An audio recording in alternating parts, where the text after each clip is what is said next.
পক্ষে আছেন তারাও ফেসবুকে লিখতে পারেন। ছোট্ট একটা ঘটনা দিয়ে আজকে শুরু করতে চাই আমাদের এই এপিসোডটি, এবং আশা করছি যে এই ছোট্ট ইমেইলটি আশা করছি আপনাদের ভালো লাগবে। যেভাবে লেখা আছে সেভাবেই পড়ছি। হ্যালো রাসেল ভাই, আমি মশির বলছি কলকাতা থেকে। মাস দুয়েক হলো ব্যাংকে চাকরি পেয়েছি। প্রথম পোস্টিং দিয়েছে মুর্শিদাবাদের চৌগাছায়। অফিস থেকে ফিরে রান্নার ব্যবস্থা করছিলাম, হঠাৎ মায়ের ফোন এলো। বাবার মাইল্ড অ্যাটাক করেছে। মাকে আশ্বস্ত করলাম এই বলে যে আমি যত তাড়াতাড়ি সম্ভব আসছি।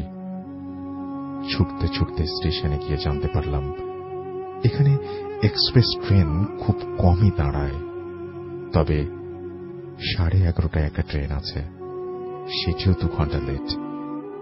আমি টিকিট কেটে কিছুটা নিশ্চিন্ত হলাম। মফস্বলের এই স্টেশনটি লোকজন এমনিতেই খুব কম থাকে, তার উপর ডিসেম্বরের কনকনে ঠান্ডায় একেবারেই নির্জন হয়ে গেছে।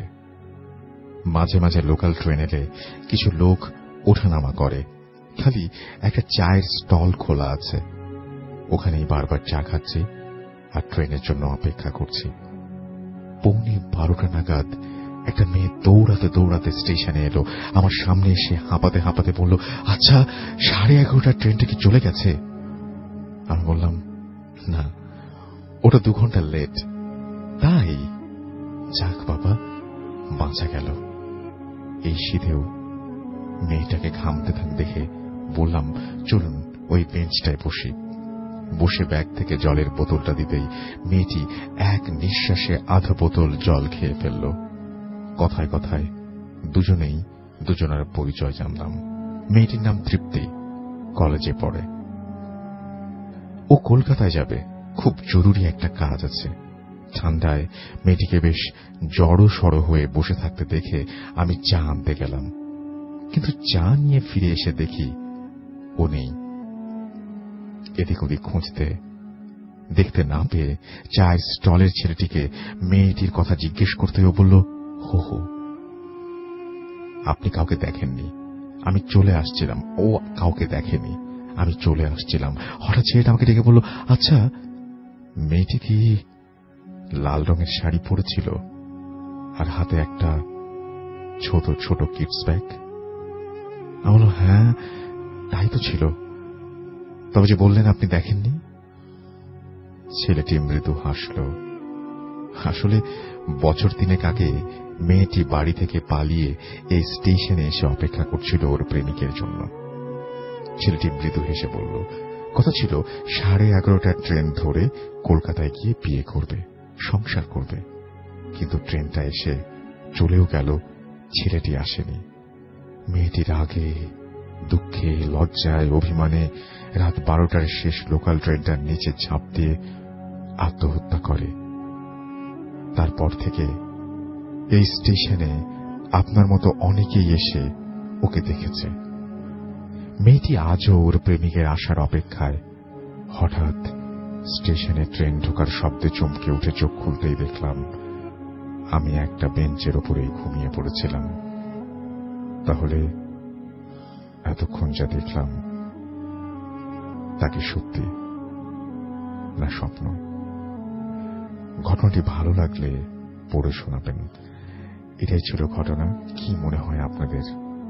আমারও আপনার কাছে প্রশ্ন, উনি কি ঘুমিয়ে ঘুমিয়ে স্বপ্নের মধ্যে মেয়েটিকে দেখেছিলেন? পুরো যে কনভারসেশন সেটা কি স্বপ্নে হয়েছিল, নাকি বাস্তবে এমন ঘটা সম্ভব? উত্তর জানিয়ে লিখুন আমাদেরকে www.facebook.com/radio.furti অথবা www.facebook.com/bhutfm.russell, এই দুটো অ্যাড্রেসের মধ্যে যে কোনো একটিতে। আমি একটু বাবু ভাইয়ের কাছে যাই। বাবু ভাই, এই যে ছেলেটি আমি আপনার জাস্ট মতামত জানতে চাচ্ছি যে এই যে ছেলেটি বলছে যে সে যখন আবার জেগে উঠল এবং জেগে উঠে দেখলো যে সে আসলে ঘুমিয়ে পড়েছিল, আপনার কাছে কত পার্সেন্ট চান্স মনে হয় যে এটা আসলে স্বপ্নের মধ্যেই ঘটেছে, আর কত পার্সেন্ট চান্স মনে হয় যে ব্যাপারটা বাস্তবেও ঘটতে পারে? অ্যাকচুয়ালি আমার মনে হয় যে মানে there's a chance that 70% chances that সে ঘুমিয়েছিল, অ্যাকচুয়ালি স্বপ্নে দেখেছে। কিন্তু 30% চান্স তার মানে আপনি এখনো বাদ দিচ্ছেন না? There's always 30% chances because ওই ঈশের আপনার কারিন তো করতেই পারে অনেক সময়। আপনি অনেকবার বলেছেন এটা, এই জন্য আমি বলছি। হ্যাঁ, কারিন এই জিনিসটা করেই, মানে কেউ মারা গেলে তার ওই জিনিসটা রিপিটেশন করে করে দেখায়। রাইট। তো এটাই ছিল ঘটনা। আমি বাবু ভাইয়ের কাছে পরে আসব। আমি আফনান ভাইকে দিয়ে শুরু করি, তারপরে বাবু ভাই, তারপরে এখানে আবার চমৎকার মেডিকেলের যে ঘটনা সেটা আছে, তারপরে আবারও বাবু ভাইয়ের কাছে আসব। আশা করছি যে আপনারা পুরোটা সময় আমাদের সঙ্গে থাকবেন। তো আফনান ভাই, আপনার প্রথম ঘটনাটা আমরা শুনে ফেলি এখন। আসসালামু আলাইকুম লিসেনার্স, সবাইকে নতুন বছরের শুভেচ্ছা। তো আজকে রাসেল ভাই আমি যে ঘটনাটি এখন শেয়ার করব, ব্ল্যাক ম্যাজিকের একটা ঘটনা আমি শেয়ার করব। এটা আমাদের এলাকারই একটা ঘটনা। তো রাজবাড়ী সদর থানারই একদম পাশে, বর্তমানে এটি বালিয়াকান্দি উপজেলার মধ্যে পড়ে গিয়েছে।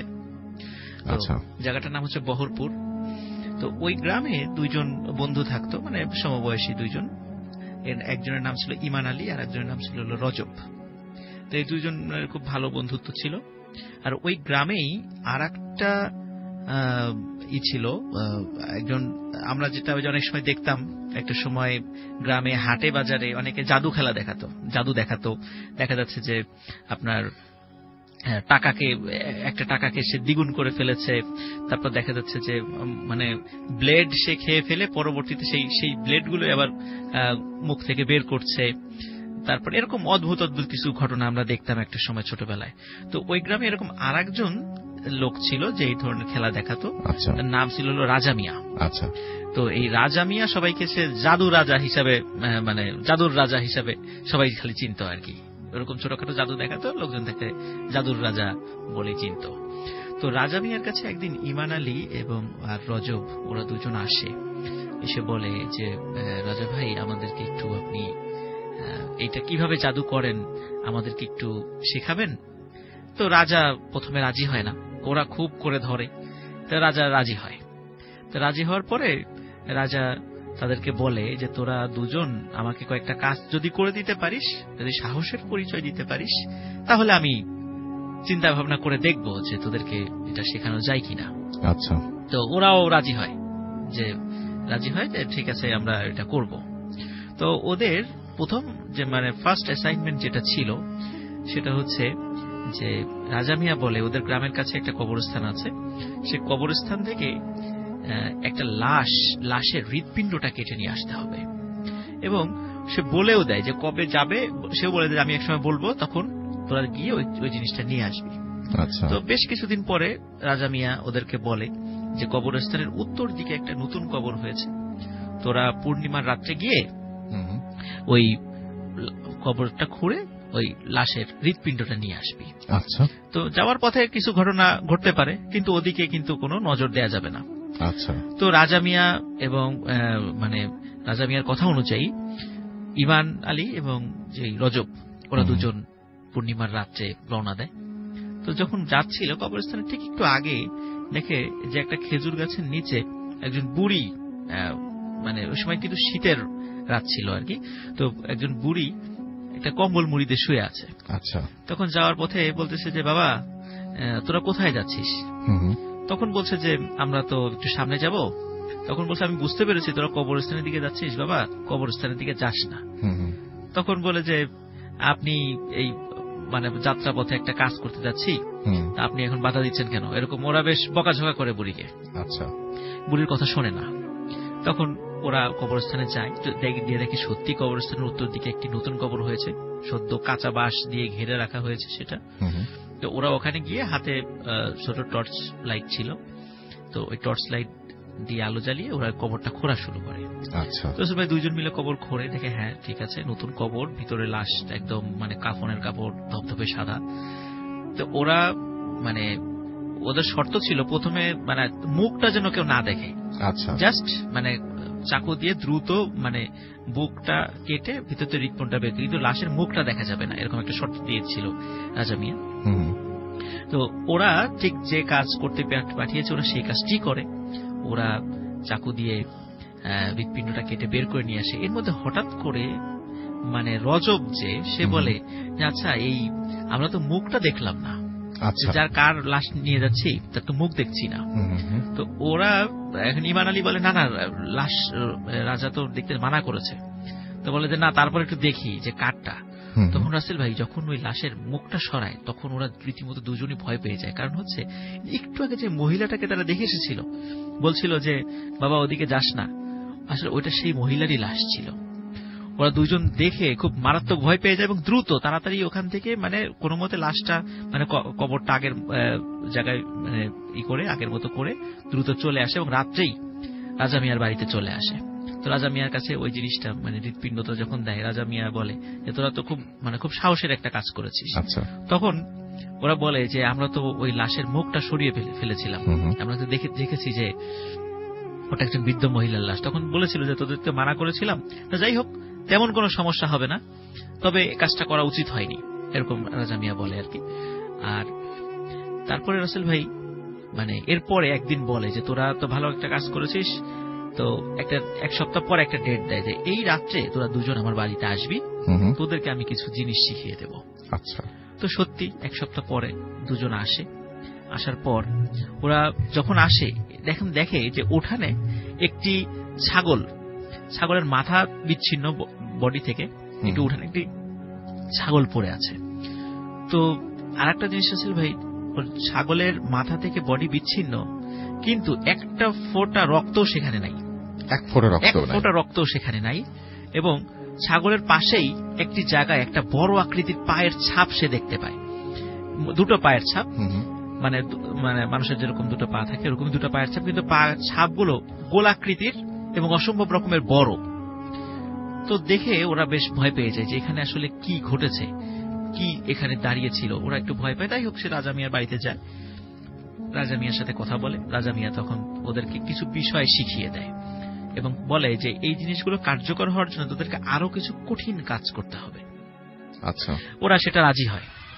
তখন এর মধ্যে কি হয় রাসেল ভাই, ওই ওদেরকে শিখিয়ে ওদেরকে আর একটা বিষয় আনতে দেওয়া হয় এবং বলা হয় যে একটি মহিলা যিনি সুইসাইড করেছেন, এমন একটি মহিলা, এবং সুইসাইড করতে হবে সেজন্য গলায় ফাঁস দিয়ে মারা গেছেন এমন কাউকে।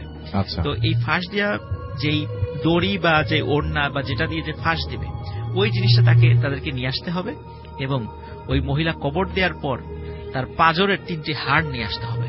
এই ধরনের একটা মানে ভয়ঙ্কর একটা বিষয় তাদেরকে আনতে বলা হয়। তখন ওরা এই জিনিসটা মানে চিন্তা করে আমরা কোথা থেকে এটা আনবো এরকম মানে চিন্তা করতে থাকে। কিন্তু মানে এর মধ্যে ওরা মানে ওদের পাশের গ্রামেই একটা মহিলা মানে ফাঁস দিয়ে আত্মহত্যা করে। ওরা টার্গেট নেয় যে ওই মহিলার কবর থেকে ওই মানে নিয়ে আসবে এবং বহু কষ্টে মানে ওই মহিলার যেই ওড়নাটা ফাঁস দিয়ে সুইসাইড করেছিল সেটাও ম্যানেজ করে এবং ম্যানেজ করার পর এবং সত্যি কবর খুঁড়ে রাসেল ভাই ওই 3টে হাড় তারা নিয়ে আসছিল। আচ্ছা। নিয়ে এসে রাজা মিয়ার কাছে দেয়। আসলে রাসেল ভাই এই রাজা মিয়া ছিল একটা বড় ধরনের একটা ধান্দাবাজ। তো ও এই বিভিন্ন লোকদেরকে দিয়ে ওদেরকে দিয়ে বিভিন্ন এই ধরনের ব্ল্যাক ম্যাজিক করার জন্য যে এলিমেন্টস গুলো প্রয়োজন এইগুলো আসলে ম্যানেজ করার চেষ্টা করছিল এবং এটা নিজের স্বার্থে কাজটা করছিল এবং ওদেরকে দিয়ে ওদেরকে একটা টোপ হিসাবে ব্যবহার করছিল যে বিপদ যদি পড়ে তো ওরাই পড়বে, সে পড়বে না। সেটাই। তো ওরা সত্যি ওই জিনিসগুলো এনে দেয় এবং এনে দেওয়ার পরে আর একটা বিষয় বলে থাকে যে পূর্ণিমার রাত্রে একটা বিশেষ মাঠে যেতে বলে। ওখানে বহরপুর গ্রামে একটা বিশাল একটা মাঠ আছে, বলে যে ওই মাঠে তোরা যাবি, যাওয়ার পরে দেখবি যে দুজন লোক, একজনের মাথায় কালো পাগড়ি আর একজনের মাথায় সাদা পাগড়ি, দুজন লোক মাঠের মধ্যে বসে কি যেন খাচ্ছে। তোরা দুজন চুপি চুপি গিয়ে ওর দুইজনই মাথা থেকে পাগড়িটা নিয়ে দৌড় দিয়ে চলে আসবি। তো ওরা ওই দিন ওই মাঠে যায় রাসেল ভাই। যাওয়ার পরে দেখে সত্যি তো দুজন লোক মাঠের মধ্যে মনে হচ্ছে কি যেন খাচ্ছে, মাঠ থেকে কি যেন নিয়ে খাচ্ছে। ওরা চুপি চুপি পিছনে গিয়ে রজব এবং ইমান এরা দুজন গিয়েই ওই পাগড়িটা নিয়ে দৌড় দেয়। দৌড় দেওয়ার পর পিছন থেকে অনেক ডাকাডাকি, কিন্তু ওরা তো আগের থেকে শিখিয়ে দিয়েছে পিছন থেকে ডাকলেও পিছন থেকে ফেরা যাবে না। এরকম বিষয় তাদেরকে বলে দেয়া আছে, ওরা সত্যি পিছন দিকে তাকায় না। কিন্তু অনেকক্ষণ দৌড়ানোর পরে হঠাৎ ইমান আলী খেয়াল করে যে ওর সাথে রজব নেই। ও চিন্তা করে কি ব্যাপার, রজব কোথায় গেল। ও চিন্তা করে হয়তো বা দৌড় দিয়ে রজব আর একদিকে চলে গেছে, ও আর একদিকে চলে এসেছে। ওই চিন্তা করে সে ওই পাগড়িটা নিয়ে, ইমান আলী নিয়েছিল সাদা পাগড়ি, তো ওটা নিয়ে সে যখন রাজা মিয়ার বাড়িতে রাত্রে যায়, গিয়ে দেখে যে রজব তার আগেই ওখানে চলে এসেছে এবং সে সেন্সলেস হয়ে রাজা মিয়ার উঠানে পড়ে আছে। তো রাজা মিয়া তাকে বেশ মন্ত্রতন্ত্র ঝাড়ফুঁক করে তাদেরকে মানে সুস্থ করে। কিন্তু রাসেল ভাই, এই রজব কিন্তু ওই পাগড়ি আনতে পারেনি, সে আসলে আনতে পারে, সে ব্যর্থ হয়েছে। কিন্তু ইমান আলী এনেছিল। ওই ঘটনার পরে রাসেল ভাই রজব আস্তে আস্তে আস্তে আস্তে শুকিয়ে যেতে থাকে। মানে এমন ভাবে সে মানে শুকিয়ে গিয়েছিল যে কোনো মানুষ দেখলে মানে তার পিলে চমকে যাবে, এমন ভয়ঙ্কর তার চেহারা, এবং এত চিকন হয়ে গেছিল রজব আলী, এবং ওইভাবেই সে মারা যায়। তো একদিন মানে ইমান এবং এর ভিতরে কি হয়েছিল ভাই, যেহেতু ইমানকে দিয়ে রাজা মিয়া অনেক কাজ করে ফেলেছে, এখন কিছু কিছু বিষয় ইমান আলীকে শিখিয়ে দিয়েছিল, এবং ব্ল্যাক ম্যাজিক দুইজন একত্রে প্র্যাকটিস করতো, এবং এদের আসলে হিতাহিত জ্ঞানই হারিয়ে ফেলেছিল, যে ভালো করছে না খারাপ করছে, এরকম মানে অনেক বাজে কাজগুলো তারা দুজন একসাথে করতো আর কি। এর মধ্যে রাসেল ভাই আমরা ইসের কাছ থেকে যেটা জানতে পেরেছিলাম, ইমান আলীর কাছ থেকে, সেটা হচ্ছে এক রাত্রে ইমান এবং রজব দুজন একই সাথে ব্ল্যাক ম্যাজিক প্র্যাকটিস করছিল। তো সরি, ইমান মানে রাজা মিয়া আর কি। তো রাজা মিয়া ইমানকে বলে যে তুই একটু ঘরের ভিতরে যা, আমার একটু কাজ আছে। তো সে ঘরের ভিতরে গিয়ে বসে এবং রাজা মিয়া বাইরে অপেক্ষা করে, এবং কি যেন তন্ত্রমন্ত্র এগুলো পড়ছিল। হঠাৎ মানে ইমান আলী ফিল করলো মানে কি যেন ধূপ ধাপ করে দূর থেকে দৌড়ে দৌড়ে কিছু একটা আসছে, মানে মাটি কাঁপছে, মানে ভূমিকম্পের মতো। তখন সে ওই একটু কৌতূহল হয়ে, ওইটা পাটখড়ির বেড়া ছিল, তো পাটখড়ির বেড়া একটু ফাঁকা করে দেখলো যে আসলে বাইরে কি ঘটছে। তখন দেখলো যে রাজা মিয়ার সামনে একটা ভয়ঙ্কর আকৃতির কালো একটা জন্তুর মতো বসে আছে, এবং রাজা মিয়ার সাথে কথা বলছে, এবং কথাগুলো ঠিক বোঝা যাচ্ছে না, কিন্তু মনে হচ্ছে যে মানে মানে খুবই মানে মোটা গলার একটা কণ্ঠ। তো এরকম কথা বলতে বলতে হঠাৎ রাজা মিয়ার মানে খুব করুণ স্বরে আর্তনাদ শোনা গেল। তো আর্তনাদ শোনার পরে সেও তখন ভয় থেকে বের হচ্ছে না ইমান আলী ঘর থেকে, এবং একটু পরে ইমান আলী মানে ফিল করলো যে ঠিক যেভাবে ধূপধাপ করে একটা জিনিস এসেছিল, ওই জিনিসটা ওইভাবেই দৌড়ে চলে গেল। তখন ও যখন ঘর থেকে বাইরে বের হলো, তখন কোথাও রাজা মিয়াকে খুঁজে পাওয়া যাচ্ছিল না। তো অনেক রাজা ভাই করে ডাকাডাকি করে, তারপরে গ্রামের লোকজনকে সে ডেকে তোলে। পরে রাজা মিয়ার লাশ মানে একটু দূরেই 100 থেকে 200 মিটার দূরে তার লাশটা উদ্ধার করা হয় রাসেল ভাই। তার দেহ থেকে মাথাটা বিচ্ছিন্ন ছিল, আর তার শরীরে একটা ফোঁটা রক্তও ছিল না, মনে হচ্ছে যে কেউ যেন ওর রক্তটা খেয়ে গেছে। তো এই ঘটনা ঘটার পর রাসেল ভাই রজব মানে ইমান আলী অত্যন্ত ভয় পায়, এবং ভয় পাওয়ার পর সে মানে সব সময় মানুষকে বলতো যে আমাকেও তো মেরে ফেলবে রে, আমাকেও মেরে ফেলবে, আমি যেন কখন মরে যাই। তখন তার মস্তিষ্ক বিকৃত হতে শুরু করে। তার বাড়িতে রেখে দেওয়া হয় যখন, তখন অদ্ভুত রাসেল ভাই ওকে যখন বাড়িতে রাখা হতো, বাইরে থেকে দরজা লাগিয়ে দেওয়া হতো, কিন্তু সকাল বেলা দেখতো সে ঘরে নাই, এবং তাকে সেন্সলেস অবস্থায় কবরস্থানের গেটে পাওয়া যেত প্রত্যেক দিন। সে যে কিভাবে যেত সে নিজেও বলতে পারে না। এভাবে তার সে আস্তে আস্তে পাগল হতে হতে পুরো দস্তুর একটা উন্মাদে পরিণত হয়, এবং রাজবাড়িতে বিভিন্ন সময় সে বিভিন্ন জায়গায় ঘুরে বেড়াতো, এবং কাউকে দেখলেই সে বলতো আমাকে মেরে ফেলবে রে, আমাকে মেরে ফেলবে। তার কথাটা এরকমই ছিল সব সময়। এবং 2002 সাল পর্যন্ত আমরা ইমান আলীকে দেখেছি। এরপরে ইমান আলী যে কোথায় গেছে, আদৌ সে জীবিত আছে, মারা গেছে, বা কোথায় হারিয়ে গেছে, আজ 2002 সালের পরে আজ প্রায় 15 বছর 16 বছর ইমান আলীর আর কোনো হদিস নেই। হয়তো আছে বাংলাদেশের কোনো এক প্রান্তে, অথবা মরে গেছে, বা কোথায় আছে আমরা কেউ বলতে পারি না, তার ফ্যামিলির লোকও কিছু বলতে পারে না। তো আজকে রাসেল ভাই যে ব্ল্যাক ম্যাজিক, এর আগেও আমরা ব্ল্যাক ম্যাজিক, আমি বা উভয় অনেকেই আমরা ব্ল্যাক ম্যাজিক রিলেটেড অনেক ঘটনা বলেছি, মানে কৌতূহল যে মানুষকে কত করুণ পরিণতির দিকে নিয়ে যেতে পারে, এই ঘটনাই তার প্রমাণ। Thank you so much. আমরা কয়েকটা জিনিস আফরান ভাই আপনি আজকে আসার জন্য বা আপনার ঘটনা শেয়ার করার জন্য আমরা কয়েকটা জিনিস একটু বলতে চাই। সেটি হচ্ছে যে নতুন বছরে আমরা আরো একটা জিনিস করেছিলাম, সেটা হচ্ছে যে একটা ভার্চুয়াল ফটো এক্সিবিশন আমরা করেছিলাম, যেটা আমাদের ভূত এফএমের যে পেজটা রয়েছে www.facebook.com/bhutfm.russell, সেখানে গেলে আপনারা পাবেন। এবং আমরা চেয়েছিলাম যে আপনার এলাকার যে হন্টেড প্লেসগুলো আছে বা আপনার এলাকার যা কিছু আপনার কাছে ভুতুড়ে মনে হয় বা ভয়ঙ্কর মনে হয় সেগুলোর ছবি পাঠান। এবং আমাদের ভূত এফএম যারা শোনেন এবং তারা অসংখ্য ছবি পাঠিয়েছেন এবং এই ছবিগুলো একটার পর একটা সেখানে দেখতে পাবেন আপনারা। এবং সেই ছবিগুলো সম্পর্কে আমি একটা কথা বলবো, সেটা হচ্ছে যে একটু বর্ণনা লিখবেন যে এই ছবিগুলো আসলে কি বিষয়ের, বা আমরা তো জাস্ট ছবিটা দেখছি কিন্তু এখানে কি ঘটনা। এবং যদি মনে হয় যে ভালো কিছু তাহলে আপনার বা আপনি এসে শেয়ার করতে পারবেন, আপনি লিখতে চান তাহলে এই ছবি সহ আপনি ইমেলটাও করে দিতে পারেন আমাদের কাছে। আমাদের ইমেল অ্যাড্রেস হচ্ছে bhutfm@radio40.fm। ভার্চুয়াল ফটো এক্সিবিশনে আপনারা পার্টিসিপেট করুন এবং যাদের ছবি বা যাদের প্লেসের যে সমস্ত প্লেসের ছবি দিবেন সেই সমস্ত জায়গার ঘটনা যদি আমাদের ভালো লাগে, definitely will try to go there and আশা করব যে আপনারা পার্টিসিপেট করবেন। আরেকটা জিনিস সেটা হচ্ছে যে ভূত এফএম এর যে পেজটা রয়েছে সেই পেজে আপনারা কমেন্ট করছেন, সেই কমেন্টগুলো আমি একটু পড়তে চাই। আমি আজকে সেকেন্ড আওয়ারে আরো একটা ইমেইল পড়ব, সেটাও খুব ভয়ঙ্কর এবং আমি আপনাকে জানিয়ে দিলাম সেটা আগে থেকেই। হাই রাসেল ভাই, আমি শেরপুর থেকে শুনছি, লিখেছেন এমডি মেহেদী হাসান রাফি। আরেকটা ব্যাপার সেটা হচ্ছে যেহেতু ভূত এফএম এর প্রথম শো এই বছরের, সুতরাং আমি চাই যে আপনাদের সাথে একটু কথা বলতে। তো যারা দেশের বাইরে থেকে স্পেশালি শুনছেন তারা এখনই আপনারা যারা কথা বলতে চান এবং নিউ ইয়ারে সমস্ত ভূত এফএম যাদেরকে মানে সবাইকে উইশ করতে চান, ভয়ঙ্কর শুভেচ্ছা জানাতে চান, তারা সরাসরি আমাদেরকে ইনবক্স করুন www.facebook.com/bhutfm.russell। এই পেজে গিয়ে ইনবক্স করলে আমরা পেয়ে যাব সেটি এবং সেখান থেকে আপনাদের অবশ্যই নাম্বার, স্পেশালি যদি আপনাদের কোনো হোয়াটসঅ্যাপ নাম্বার থাকে তাহলে সেটা আমাদেরকে জানাবেন। আমরা সেখান থেকে আপনাদের সরাসরি কল করে আপনাদের সাথে কথা বলতে চাই। ইসমাইল খান জুনিয়র আমাদের লিখেছেন যে অ্যাপ দিয়ে শুনছি, অনেক ভালো লাগছে। আসলে ভাই অ্যাপের ছবি আপলোড করেছেন, thank you very much.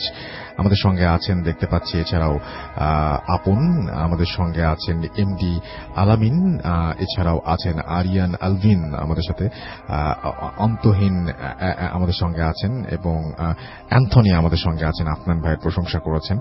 EH Roni আমাদের সঙ্গে আছেন, আশরাফুল মাহমুদ অ্যাশ কুয়েত থেকে শুনছেন অ্যাপ দিয়ে।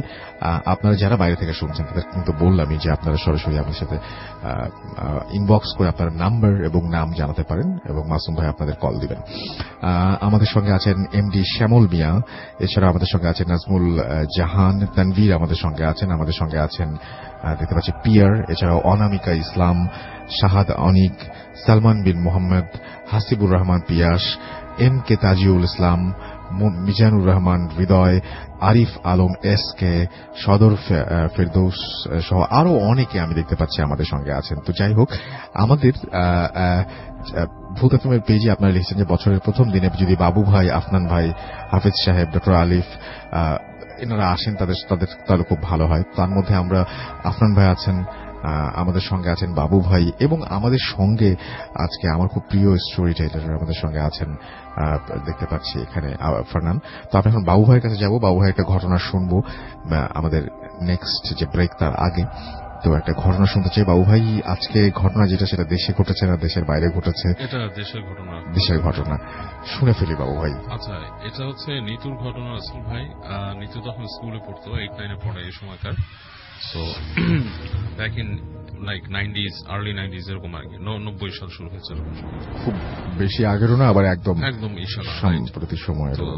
এরকম একটা সময় ও এক সময় অসুস্থ হয়েছিল আর কি। ও বেশ মানে আপনার মানে নিউমোনিয়া টাইপের আর কি, হাসপাতালে অ্যাডমিশন নিয়ে থাকতে হয়েছিল কিছুদিন। তো হাসপাতালে যখন ভর্তি হয় তখন হাসপাতালগুলো তখনকার সময় এত ফ্যাসিলিটেড ছিল না, মানে আলাদা আলাদা রুম এবং রুমগুলোর ভিতরে বেশ ফাঁকা ফাঁকা, মানে পুরনো আর কি টাইপের ছিল আর কি। যাই হোক, সন্ধ্যার পরে ওর সাথে ওর আম্মু থাকতো, রাতের বেলা ওর আম্মু আবার বাসায় যেত, আবার রাতে ব্যাক করে আসতো রাত 9টা-10টার সময়। তো একদিন মিতু শুয়ে আছে আর কি। তো এরকম সময় দেখে একটা বারান্দার কাছ থেকে একটা ছোট বিড়াল, খুব ছোট বিড়াল, মানে কেবল হওয়ার থেকে একটু বড়, আচ্ছা, মিউ মিউ করছে দরজার কাছে বসে। এবং ওই বারান্দার মধ্যে হালকা একটা লাইট জ্বালানো ছিল, লাল বাতি, মানে যে নর্মাল যে আমাদের আগে ফিলামেন্ট বাল্বগুলো ছিল সেই বাল্বের আলো পড়ছে। আর ওদের রুমের মধ্যে সামান্য একটা লাইট লাগানো ছিল যে রুমে ও মানে শুয়েছিল। তো বেশ একটা কেমন জানি একটা মানে রহস্যজনক একটা বিড়ালটাকে লাগছিল দূর থেকে দেখতে। এবং বিড়ালটা মোস্টলি হচ্ছে ব্ল্যাক, মাথার কাছে কালো, বডির বাকি অংশটা সাদা, এরকম মানে ছিটছিট আছে কিছু। তো বিড়ালটা মিউ মিউ করছে এবং ওর দিকে একদৃষ্টে তাকিয়ে আছে। তো ও জিনিসটাকে দেখে খারাপ কিছু ভাবে না বা ভয়ও পায় না, বাট ওর কাছে বেশ রহস্যময় লাগতে থাকে। তো কিছুক্ষণ তাকিয়ে থাকার পর ও হাত দিয়ে বিড়ালটাকে এভাবে ডাকে এবং হাত দিয়ে জাস্ট ডাকার পরপরই বিড়ালটা আস্তে করে উঠে আসে ওর খাটের কাছে নিচে দাঁড়িয়ে থাকে। তো ওখানে দাঁড়িয়ে থেকে বিড়ালটা মিউ মিউ করছে। তো ওর ইচ্ছা করছে যে খাট থেকে নেমে বিড়ালটাকে ধরার। তো অনেক কষ্টে সে বিড়ালটাকে নিচে যেয়ে তুলে নিয়ে আসে, এনে তার বেডের পাশে রাখে এবং দেখে যে বিড়ালটা ঠিক তার কাছে বসে আছে এবং বেশ আদর নিচ্ছে আর কি, বিড়াল যেরকম করে আর কি। তো রাতের বেলা ওর মা যখন আসে তখন বিড়ালটাকে দেখে তার মা খুব মানে আপনার রাগ করে যে তুমি অসুস্থ এই বিড়াল কোত্থেকে পাইছো। তো বলে যে আমি বিড়ালটাকে আমি বারান্দায় পেয়েছি, ও আসছে এখানে আমার কাছে দাঁড়াচ্ছিল। তার মা বলে না, বিড়াল তো রাখা যাবে না সাথে। আর ও আবার খুব একগুয়ে হয়ে যায়, মানে কান্নাকাটি, সে বিড়াল ছাড়বে না। তো ওর মা এটা নিয়ে খুব করতে থাকে, দেখা অসুস্থ, ওকে পাড়াপাড়ি করলে সমস্যা হবে। তো বিড়ালটাকে ওর কাছ থেকে নিয়ে ওর মা বলে আচ্ছা পাশে থাক, এখানে থাক, তোমার সাথে রেখো না। তো সে তারপর ছাড়বে না। তারপর ওর মা বিড়ালটাকে সাইড করে রাখে। যেটা হয় বিড়ালটা মাটিতে শুয়ে চুপচাপ শুয়ে থাকে এবং ওর দিকে তাকিয়ে থাকে, মিউ মিউ করে, মানে it's like a pet cat, এরকম একটা অবস্থা হয়ে গেছে বিড়াল, পোষা বিড়ালের মতো। ডাক্তার এসে বলে যে বিড়াল কোত্থেকে আসছে। ওর মা বলে যে বিড়াল তো এখানে পাইছে এসে। যাই হোক, কোনোভাবে বিড়ালটাকে ওর কাছ থেকে সরানো যায়নি, আশেপাশে থাকছে এবং যখন অসুস্থ হয়ে যায় বিড়ালটাকেও নিয়ে যেতে চায় বাসায়। তো ওরা কেউ নিবে না, ওর মাটা নিতে দিবে না, সে জোর করে বিড়ালটাকে বাসায় নিয়ে যায় সে। তো বিড়ালটাকে যখন নিয়ে যায়, বিড়ালটা ওর একেবারে মানে খেলার সাথীর মতো হয়ে যায়। এর মধ্যে কিছুদিনের মধ্যে বিড়ালটা একটু বড় হয়ে গেছে এবং বিড়ালটা আপনার ওইখানে মানে আপনার রুমের মধ্যে চলাফেরা করে, ওর বিছানায় শুয়ে থাকে, জাস্ট লাইক পোষা বিড়ালের মতো। কিন্তু ওর বাবা মার খুব মানে রাগ ছিল বিড়ালটার প্রতি। এই 2-1 মাস থাকছে, তারা তার সাথে মানায় নিতে পারেনি বিড়ালটার সাথে। ওর বাবা মা কি করে, ওই বিড়ালটাকে একদিন ওর বাবা প্ল্যান করে যে দূরে ফেলে দিয়ে আসার, এবং ওরা যথারীতি একজন মানে ওদের বাসার কাউকে আসলে বলে যে বিড়ালটাকে নিয়ে যেতে, এবং ওদের বাসার কেউ একজন বিড়ালটাকে নিয়ে চলে যায় দূরে। জিনিসটা ওকে জানানো হয় না। তো ও পরে যখন বিড়াল খুঁজে পায় না, বাপ মাকে বলে যে আমার বিড়াল কই, এই কই। বিড়াল একটা নামও দিছিল। তো বলে যে না, ওর বিড়াল তো কোথায় চলে গেছে আমরা জানি না, এটা তো নিজের থেকে এরকম চলে গেছে। তো কথাটা শুনে ও খুব মন খারাপ করে। কিন্তু রাতের বেলা ওদের বাসায় ওর মা শুনতে পায় যে ওর রুম থেকে বিড়াল ডাকতেছে, একটা বিড়ালের ডাক, হ্যাঁ, লাইক বিড়াল যেভাবে ডাকতো ঠিক জাস্ট লাইক দ্যাট। তো ওর মা বলে বিড়াল কোত্থেকে ডাকতেছে, এবং দেখে যে মানে ওর মা ই করে যে বিড়ালকেও নিয়ে আসছে বা সামহাও এটা ব্যাক করছে। ওর মা আস্তে আস্তে রুমে যায়, যে দেখে যে রুম খালি, কোনো বিড়াল নেই, কিছু নেই, এবং ডাকটাও থেমে গেছে। তো ওর মা খুব এটা নিয়ে কনসার্ন যে বিড়াল ডাকে আবার গেলে থেমে যায়, উনি যখন আবার গেট লাগায় চলে আসে আবার বিড়াল ডাকে, এরকম একটা সিচুয়েশন। তো ওর মা খুব হয়ে যায়, সারা রাতি উনি এরকম মানে একটা প্রবলেমে পড়ে এবং উনি উঠে ড্রয়িং রুমে বসে থাকে শেষ পর্যন্ত। এবং এরপরে যেটা হয়, ওর মা এই বিড়ালের ডাকটা তার একটা মানে ফোবিয়ার মতো হয়ে যায়, সবসময় উনি বিড়ালের ডাক শুনতে পান, মানে রাত হলেই সন্ধ্যার পর থেকে ওরকম বিড়ালের ডাক শুনতে পান।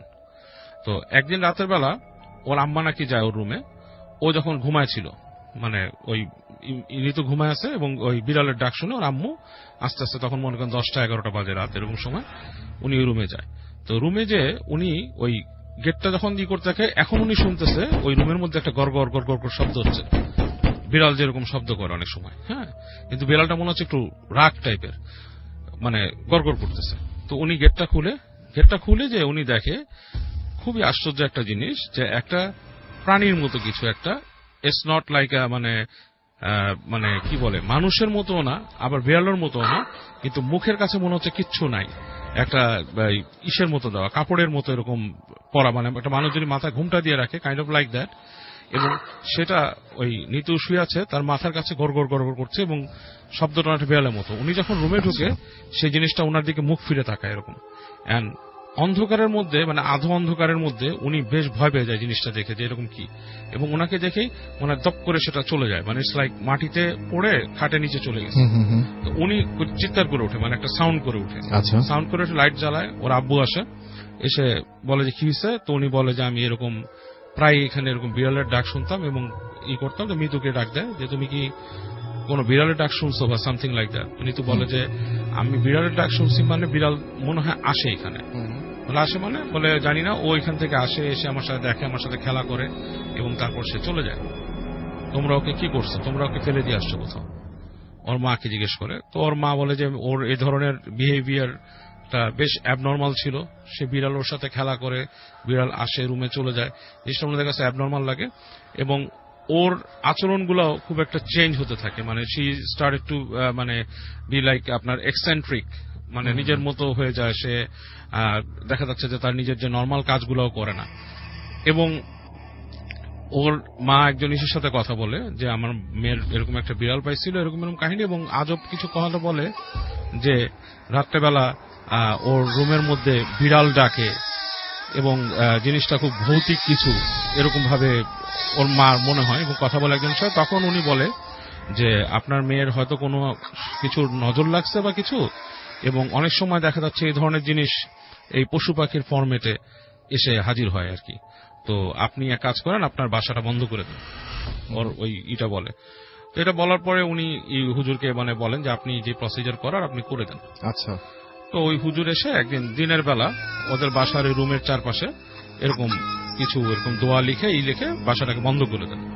তো যখন বন্ধ করে দেন, ওই দিন রাতে সন্ধ্যার পর থেকে রাসেল ভাই ওই বাসার আশপাশে মানে শুধু মনে হচ্ছে যে খুব মানে মানে রাগী বিড়াল যেরকম ঝগড়া করে সেরকম টাইপের গড় গড় গড় গড় বিড়ালেরটা, মানে খুবই মানে ভয়ঙ্কর টাইপের মানে লাগতে থাকে। এবং আশ্চর্যের ব্যাপার, বিড়াল ডাকটা শুনতেছেন উনি, ওর মা এবং ওর বাবা, আর কেউ কিন্তু শুনে না। আর ও ওখান থেকে পাগলের মতো বলতেছে তোমরা কি করছো, তোমরা ওকে আসতে দিচ্ছ না কেন, মানে ওই নিতু ভিতর থেকে বলতেছে। তখন ওর বাবা মা ওর কাছে যায় বসে, এবং রাত্রে ওরা লাইটটা মানে জ্বালায় রুমে শোয়, এবং কিন্তু ওদের মনে হচ্ছিল কেউ একজন এসে মানে ওই রুমের মধ্যে ঢুকবে এরকম, এবং বিড়াল মনে হয় মারামারি করতেছে ওখানে। এবং মানে খুবই ভয়ঙ্কর একটা এক্সপিরিয়েন্স ওদের, অ্যাকর্ডিং টু দেম, যারা এই সময়টা মানে স্পেন্ড করছে তারা বলছে যে ভয়ঙ্কর একটা এক্সপিরিয়েন্স, কারণ হঠাৎ মনে হচ্ছে জানলা ভেঙে কেউ চলে আসবে, এরকম একটা অবস্থা। এবং মানে বিড়ালের কিন্তু বিভিন্ন রকমের ডাক আছে রাসেল ভাই, যেটা অনেক সময় খুব ভয়ঙ্কর লাগে। এবং এরকম চলে তাদের বাসায় একদম ফজরে আজান পর্যন্ত এরকম ডাক চলে। এবং দেখা যাচ্ছে নীতিও বেশ অ্যাগ্রেসিভ হয়ে যায় বিড়ালটার জন্য, যে মানে ও নিজেই বুঝতেছে না ও কি বলতেছে, যে মানে বিড়ালটার প্রতি আলাদা একটা ফ্যাসিনেশন, এরকম কিছু একটা ব্যাপার। এন্ড দেন ওই হুজুরকে আবার ডাকা হয়, ডাকার পরে ওর ইসে বলে যে ওই হুজুর এসে বলে যে আপনার মেয়ের উপর প্রভাব খাটাইছে তো, এবং ওটা ওর কাছে ছিল, এটা সম্ভবত হাসপাতাল থেকে ওর আসছে কোন রকম পিশাচ এবং মানে জিন আর কি, যেটা আপনার এরকম করে, এবং ওকে ঝাড়ানো দরকার। তো ওকে ওরা ঝাড়ানোর পরে এবং বলে যে আপনারা পারতপক্ষে ওই বাসা থেকে চলে যান।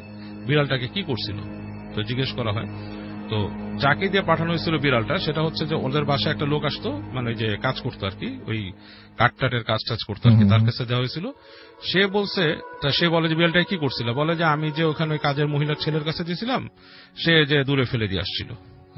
তো পরে কাজের মেয়ের ছেলেকে ডাকা হয়, বিড়ালটা কোথায় ফেলছিল, তো সে বলে যে এখান থেকে মানে আমাদের বাসার থেকে দূরে ওইখানে নদী ছিল তখন, এখনো আছে মনে হয়, ওই যে আপনার ওই ইসের দিকে, যেটা নাকি হাজারিবাগটা ছাড়া যে জায়গাটা।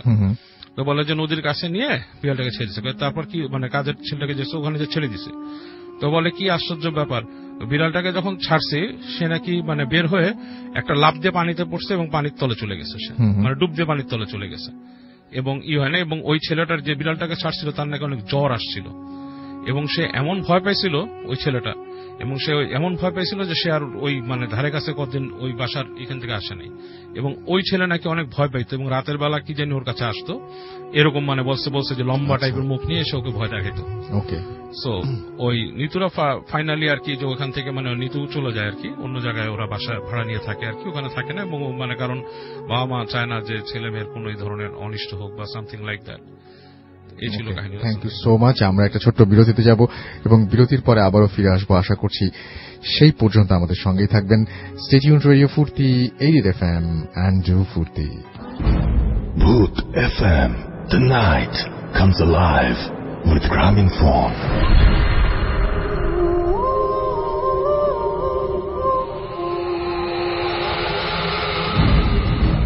Booth FM, the night comes alive with Graminphone.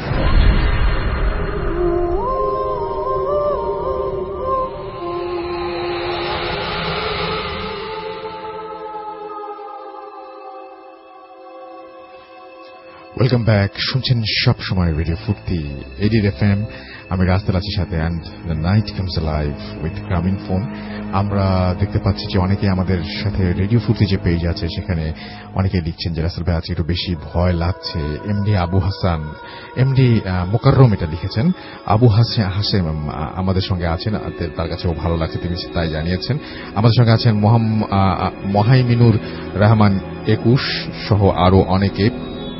এখানে দেখতে পাচ্ছি আমাদের সঙ্গে আছেন এই মুহূর্তে তাহমিমুল পাশা, আমাদের সঙ্গে আছেন দেখতে পাচ্ছি AKL লস্কর, এছাড়া আমাদের সঙ্গে আছেন দেখতে পাচ্ছি শাকিল আছেন, দেখতে পাচ্ছি তিনি অ্যাপ দিয়ে শুনছেন, অ্যাপের ছবি আপলোড করেছেন। আমাদের সঙ্গে আছেন দেখতে পাচ্ছি সাদমান মুন্সি, এবং আমাদের সঙ্গে আছেন দেখতে পাচ্ছি গোলাম কিবরিয়া, এছাড়াও নজরুল ইসলাম প্রান্ত, আমাদের সঙ্গে আছেন শিশির, আমাদের সঙ্গে আছেন বাপ্পি আহমেদ, আমাদের সঙ্গে আছেন আরো অনেকে। আমি এখন এই মুহূর্তে যেটা করব সেটা হচ্ছে সরাসরি চলে যাব আজকে এখন এই মুহূর্তে আফনানের কাছে, আফনান ভাইয়ের কাছে না, এখন চলে যাব আমরা হচ্ছে ফারনানের কাছে। এবং ফারনান তার যে ঘটনাটা, আপনারা সবাই মেডিকেলের ঘটনা অনেক পছন্দ করেন, তো এই ঘটনাটি মেডিকেল নিয়েই। চলুন আমরা এই ঘটনাটি শুনে আসি সরাসরি আমরা ফারনানের কাছ থেকে। জি, সবাইকে নতুন বছরের অনেক শুভেচ্ছা। আমি ফারনান পুরান ঢাকা থেকে এসেছি। আর আজকে যে ঘটনাটা শেয়ার করব, ঘটনাটা আমাকে শেয়ার করেছেন জিকো ভাই, ওনার বড় ভাইয়ের একটা ঘটনা। তো ওনার বড় ভাই একজন MBBS ডক্টর, এবং ওনার একটা জীবনের একটা পর্যায়ে উনি যেটা করেন যে ওনার যে দেশের যে বাড়ি, গ্রামের বাড়ি যেখানে, সেখানে একটা হাসপাতালে বেশ কিছু সময় ধরে উনি চিকিৎসা পেশায় নিয়োজিত ছিলেন। মানে ওখানে বেশ 6 মাসের মতো সে ওখানে বসতেন ওই হাসপাতালে। তো ওই সময়টাতে একটা ঘটনা তার সাথে ঘটে, এবং এই ঘটনাটাই আজকে আমি শেয়ার করব। তো ওনার যে কাজটা মেইনলি ছিল যে সব পেশেন্টদের দেখার পরে যেই কোনো ধরনের যদি বেওয়ারিশ লাশ আসতো, সেই লাশগুলোকে পোস্টমর্টম করা।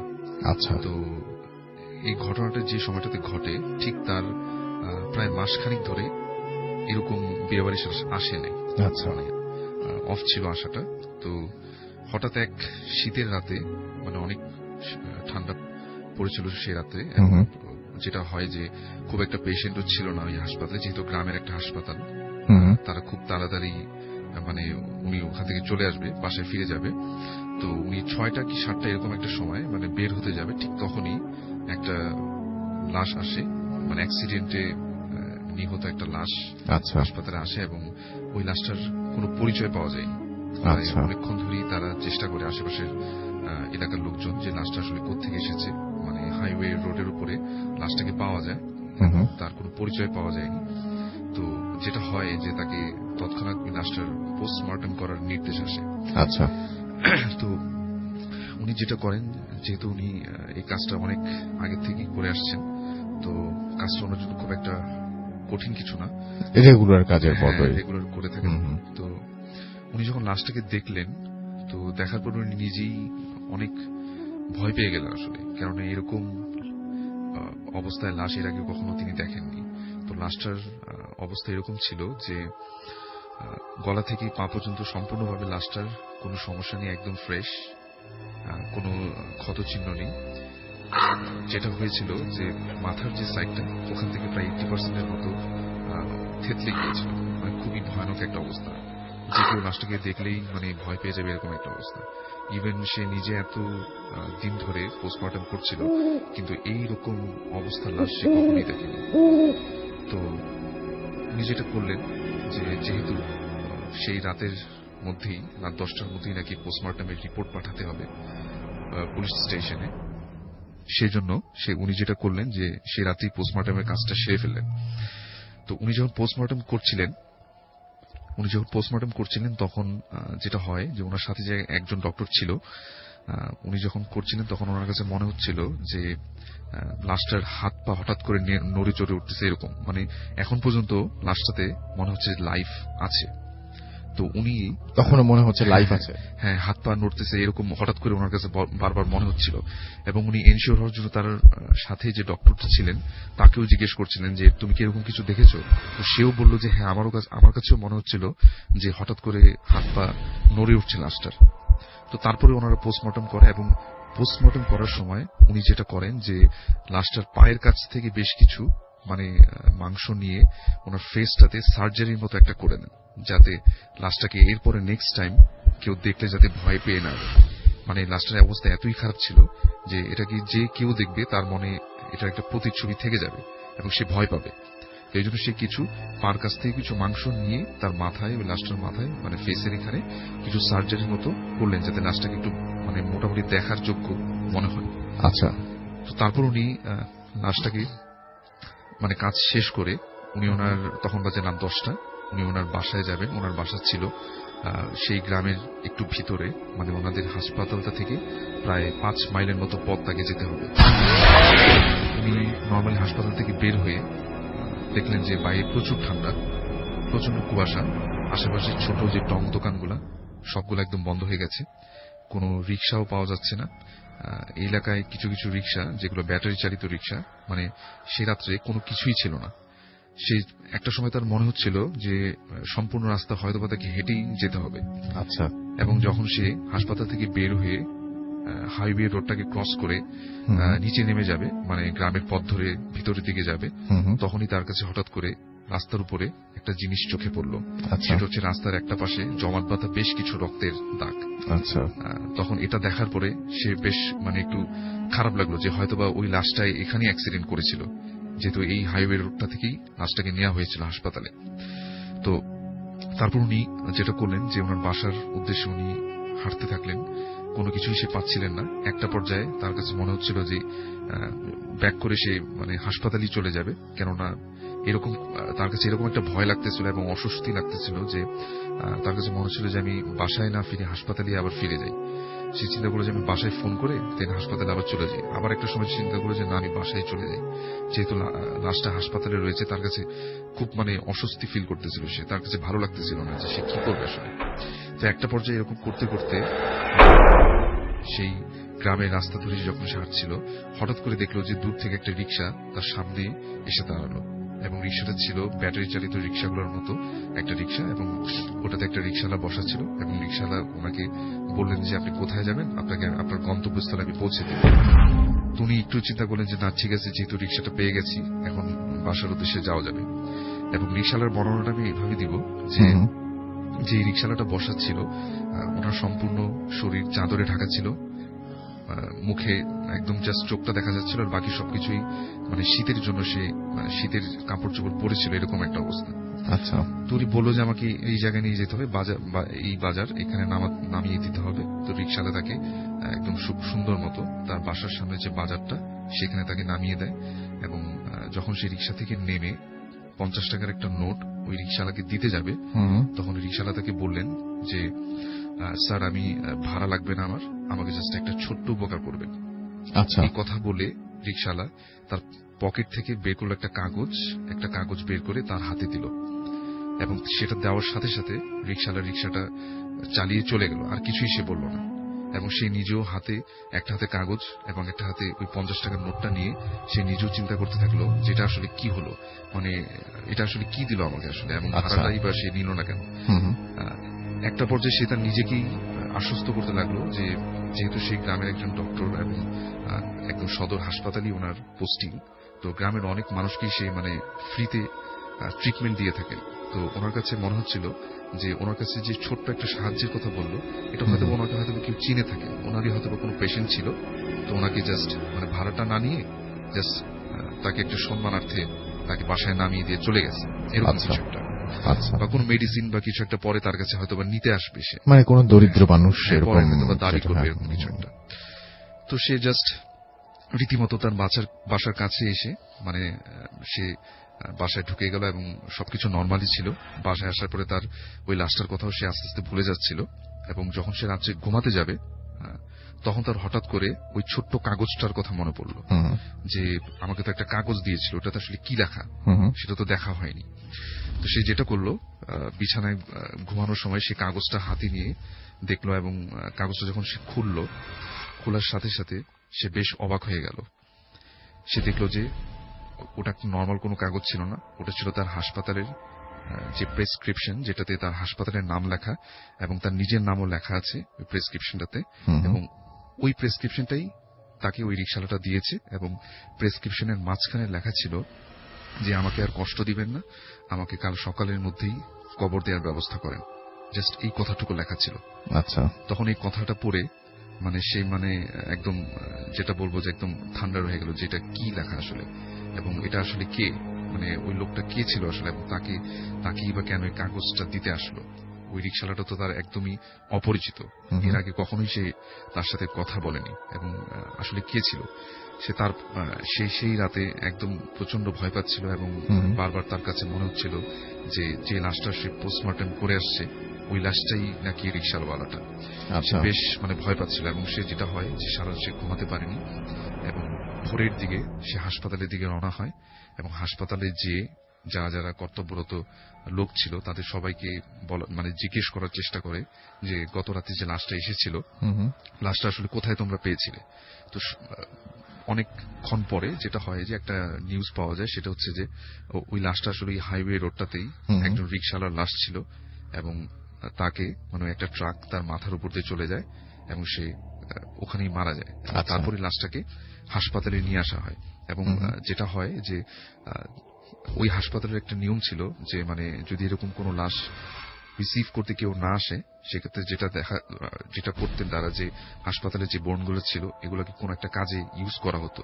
সব জায়গায় এরকম একটা নিয়ম থাকে, তো ওনাদের হাসপাতালেও এরকম একটা নিয়ম ছিল।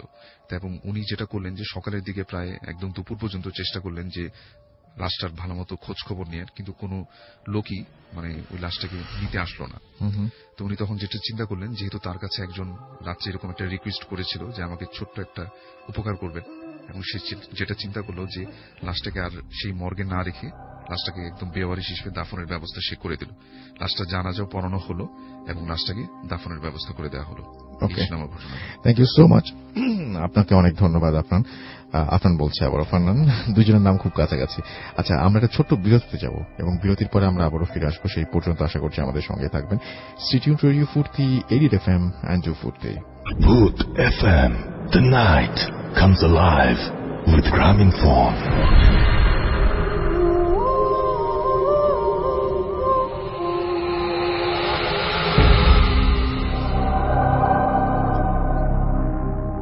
Welcome back. The night comes alive with Graminphone. শুনছেন সবসময় রেডিও ফুর্তি, 80 FM। আমি রাস্তায় আছি, সাথে আমার সাথে রয়েছে মাসুমের ভাগ। আজকের অতিথিরা আপনাদের সবাইকে আরো একবার স্বাগত জানাচ্ছি ভূত এফএমে, এবং আর কিছুক্ষণের মধ্যে আরো একটা ইমেইল পড়বো। তার আগে আমরা আপনাদের কিছু মেসেজ পড়ে ফেলতে চাই, এবং দেখতে পাচ্ছি যে আমাদের আঞ্জুম সাদিয়া লিখছেন যে তিনি আমাদের শুনছেন, আমাদের সঙ্গে আছেন দেখতে পাচ্ছি। এছাড়াও জাকির হুসাইন, ইন্দিগোবিল ইসলাম, শাহজাহাল রিসান জুনুন,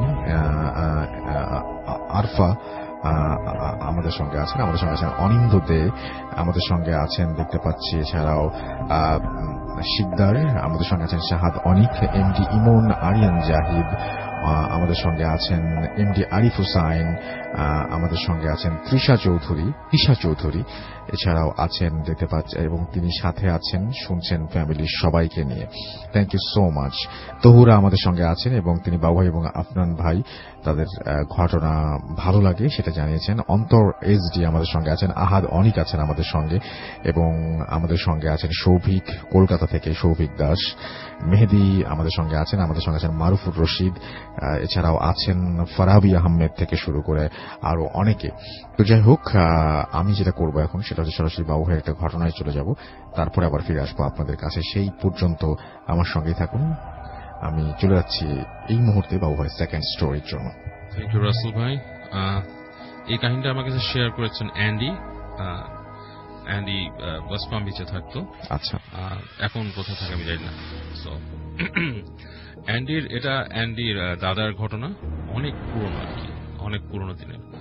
সো সেই সময় ইটস প্রবাবলি আপনার ফার্স্ট ওয়ার্ল্ড ওয়ারের সময় বা সামথিং লাইক দ্যাট, এরকম একটা সময়ের ঘটনা। সো ওনারা থাকতেন আপস্টেট নিউ ইয়র্কে তখন। তো ওনার দাদা একদিন, অ্যান্ডির দাদা একদিন আপনার শহরে গিয়েছিল ওনার একটা কাজে।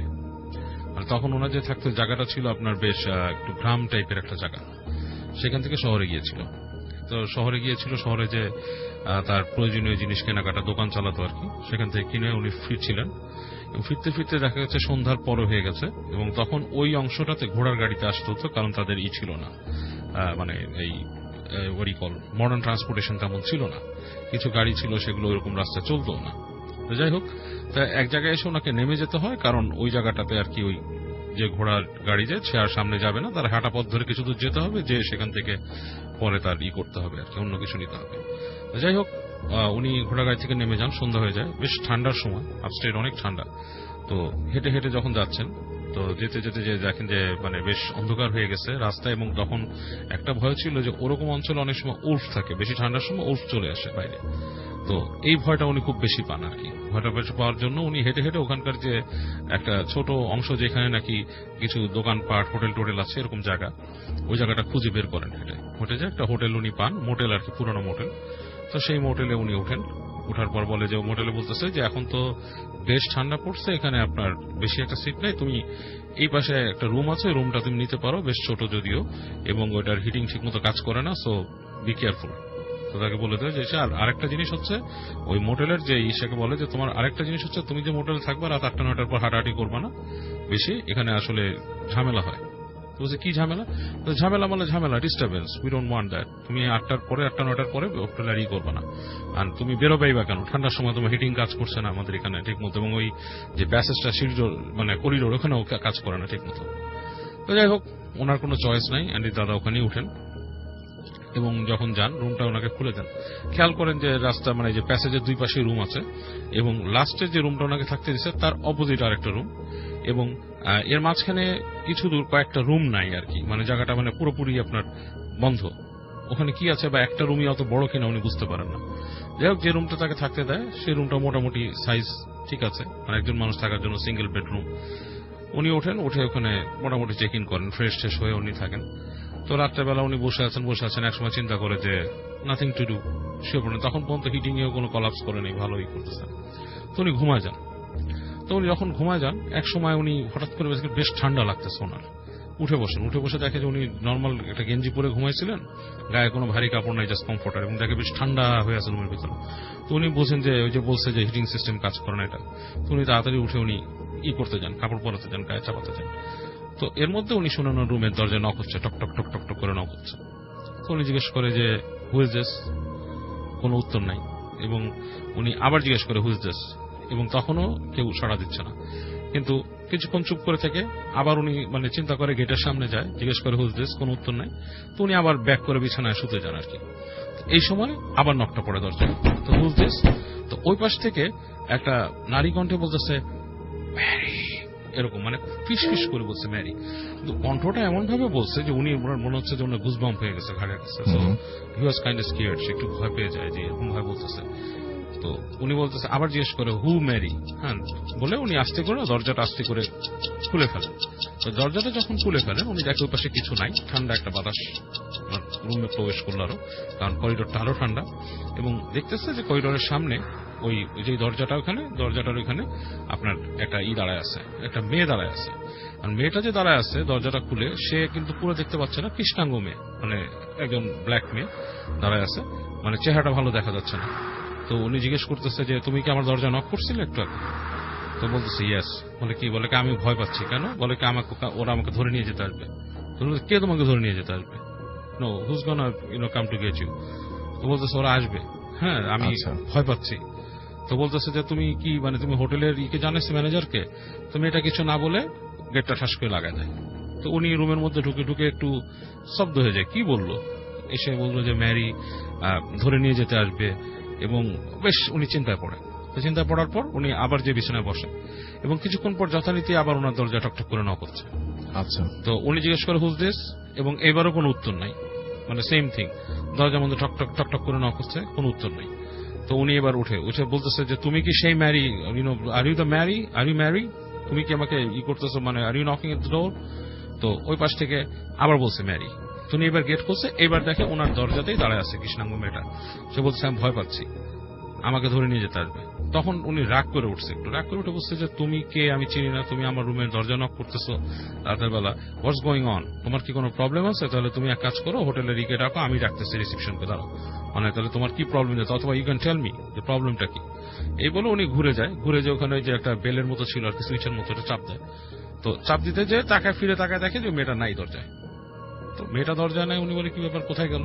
সো হি গট কিউরিয়াস, উনি আমার ভাবে যে আমি কি মানে এমন কিছু দেখলাম যে মানে কাউকে অফেন্ডেড করে ফেললাম, বা মেয়েটা আসলে প্রবলেমে ছিল। উনি নিজের রুমে দরজা খুলে উনি হাঁটে, দেখে যে ওই প্যাসেজটার মধ্যে লাইট নাই, অন্ধকার হয়ে আছে। আচ্ছা। আর সামনের যে রুমটা, সেটার দরজা একটু খোলা। তো উনি করে কি, আস্তে আস্তে যায় যে ওই রুমে ঢুকে উনি দেখে অন্ধকার, মানে ওই রুমের ভিতরে দেখা যাচ্ছে না, মানে লাইক জমাট বাঁধা অন্ধকার টাইপের। তো উনি আবার ফিরে আসে রুমে এসে খুঁজে দেখে কিছু পায় না। ওনার নিজের ব্যাগ ঘাটে যে ওনার যে একটা লাইট ছিল ওই সময়কার, এরকম বড় লাইট পাওয়া যেত রাসেল ভাই, সেই লাইটটা খুঁজে উনি বের করে পথ চলার জন্য, ওইটা নিয়ে আসে।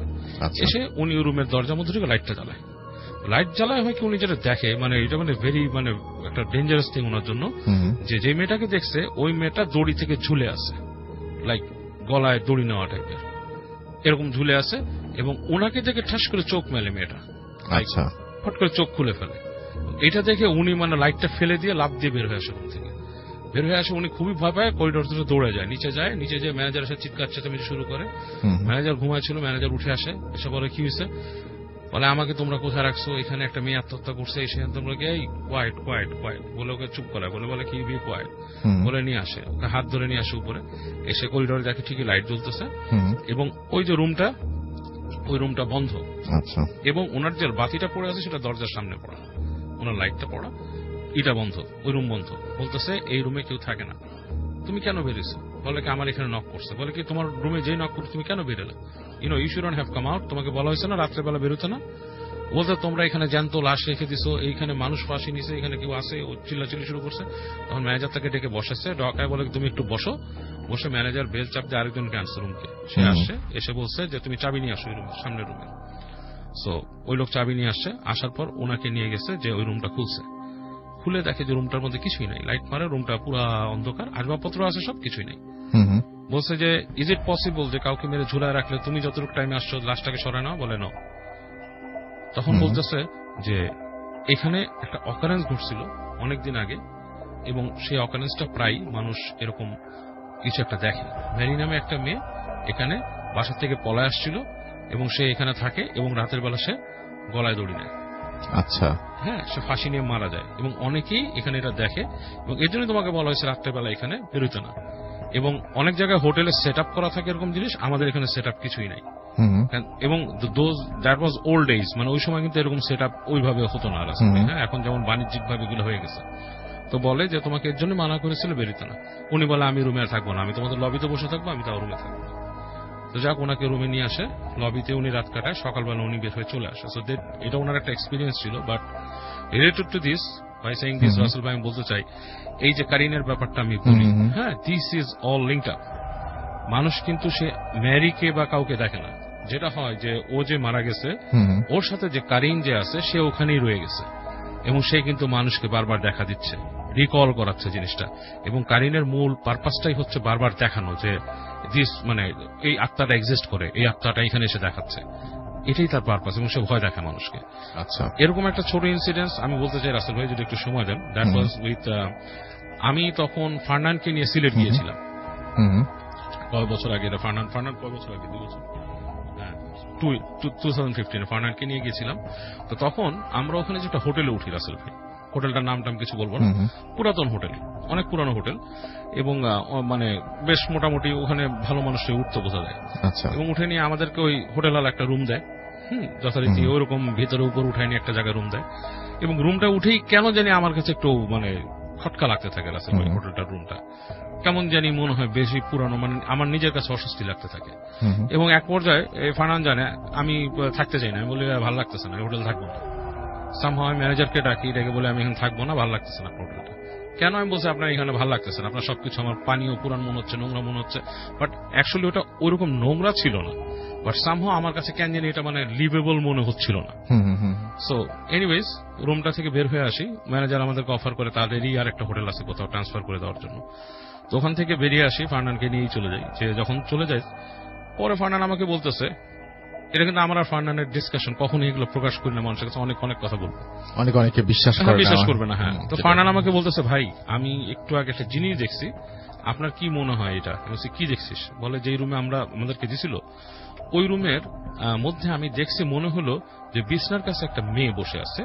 মেয়েটা নর্মাল একটা মেয়ে, চুলালা। আপনি কি দেখছেন? আমি স্যার বেটা, এই রুমে তো আমি আর তুই গেছি, ওখানে আবার একটা মেয়ে কোত্থেকে বসে থাকে, এরকম তো কিছু দেখিনি।